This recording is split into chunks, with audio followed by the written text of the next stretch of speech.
Yuval David, journalist and political advisor on American Jewish affairs and anti-Semitism. Thank you for talking to us. Thank you for having me on. You were very close to the scene of the horrific terror attack that took the lives of Yaron Nishinsky and Sarah Milgram, staffers of the Israeli embassy. It's probably not easy for you to digest what has happened. I don't think it's easy for anybody to digest what has happened, especially not the team who work at the Embassy of Israel and truly the people who work at consulates of Israel and embassies across the world. This was a harsh reminder of a security concern, of security concerns that maybe they were aware of, but this hit very close to home for all of them. The American Jewish community had a severe wake-up call also about security, where we now are questioning how good is the security that we have outside of our Jewish events, Jewish institutions, Jewish schools, and synagogues. From the climate that you experience in the U.S. as the war goes on, did you fear something like that could take place? Fearing that something like this would take place is why I've been saying after this horrendous terror attack in Washington, D.C., that I'm shocked, but I'm not surprised. We've been seeing these demonstrations, protests, and riots happening in public spaces, on campuses, outside of Jewish businesses, even people infiltrating into the Jewish businesses or the Jewish schools or the Jewish centers and yelling out these slogans that are truly slogans about hate. When people yell out free Palestine from what? Free Palestine to what? We as a Jewish people need to talk about what these slogans, the placard strategy of hate speech is all about. Free Palestine might sound nice to the untrained ear, but Free Palestine is about freeing the region from Jews, from Christians, from Druze, from Baha'i, from secular Muslims, for anybody who doesn't follow the Islamist agenda. From the river to the sea, when we say it's a hate speech, we can't just say, oh, it's a hateful slogan, because most people who don't know anything about these topics say, well, we don't understand. It sounds really nice. From the river to the sea, Palestine will be free. It rhymes. It must be true.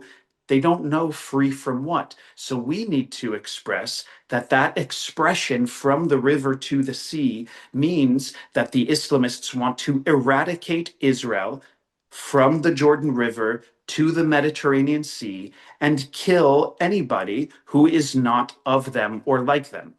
How do you explain that although we were attacked by Hamas, who is responsible for the heinous atrocities and still holds 58 of our people, the world public opinion has shifted against us?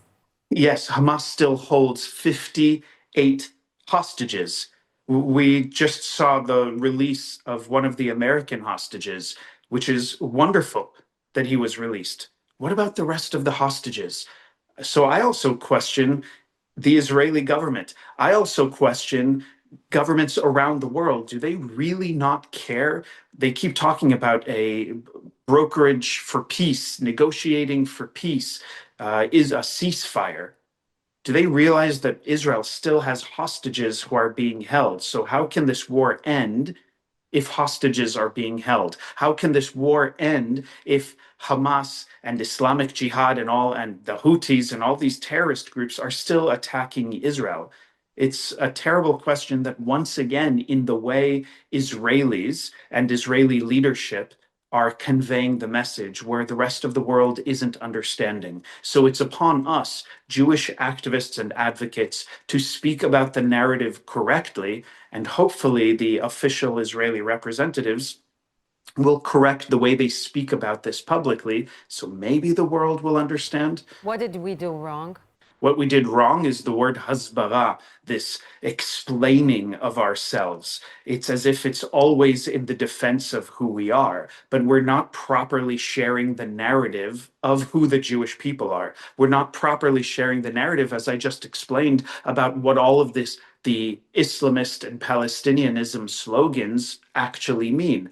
We're also not truly sharing the narrative of what Zionism means and who the Jewish people are. There are people around the world who believe that Zionism and Israel is all about a white supremacist apartheid state, that Zionism is a racist movement, they don't know that Zionism is not a racist movement, that Zionism is the most successful anti-colonization, anti-colonial movements, that Zionism is an indigenous rights movement and succeeded in achieving indigenous rights, that Israel is a vastly diverse country, that 20% of Israeli society are Arab Muslims, that Arab Muslims are represented in the Knesset, even in courtrooms across the country, and judges on the Supreme Court. We have all of these facts that we need to share, but we're not doing well. So what is the problem? There are 15.3 to 15.7 million Jews in the world. There are about 2.2 billion Muslims in the world, 2.4 billion Christians in the world, 1.4 billion Hindus in the world, 585 million Buddhists in the world. I can go through this whole list, but there are 15.3 to 15.7 million Jews in the world. We need to reconnect to our Jewish identity and recognize that according to Jewish thought, Jewish culture, Jewish philosophy, Jewish education, and Jewish religion, every single one of us is a representative of our people. The Jewish peoplehood, is built upon religion, education, and action. Limud Torah v'ma'aseh. We need to recognize that each one of us has to be an activist. We all have impact. And we're failing on social media. We are failing on social media. How can we fix this false perception? What can each of us do? You ask how we can fix this false perception of who we are as Jews. What each of us can do is to do more, to be more Jewish, to engage in political action, in social action, to write op-eds, to post on social media, to have conversations, not just within our echo chamber, but also outside of our echo chamber. There are so many Jewish events that are happening. Every Jewish organization is putting on events all the time around the world outside of Israel. So maybe to say, hey, I'm going to go to this event. I'm going to bring 3 friends who usually wouldn't go to this event. Maybe they're Jewish, maybe they're not. The other things that we can do, and I talk about being more politically active, within democracies, we all have the right and the ability to meet with our political leaders and to appeal and advocate for our needs and concerns. We must remember that politicians represent us just as much as we represent them. And by the way, we need to remind politicians this because of the arrogance that many politicians have. It's a we the people moment right now. The Zionist movement needs to follow in the footsteps of other civil rights, social justice, and human rights movements where it wasn't about one person. It wasn't about one group of leaders. It was about everybody rising up and doing something for the movement. This is the movement of the Jewish people, and we all need to do more. It's important to add that we're losing the battle on social media.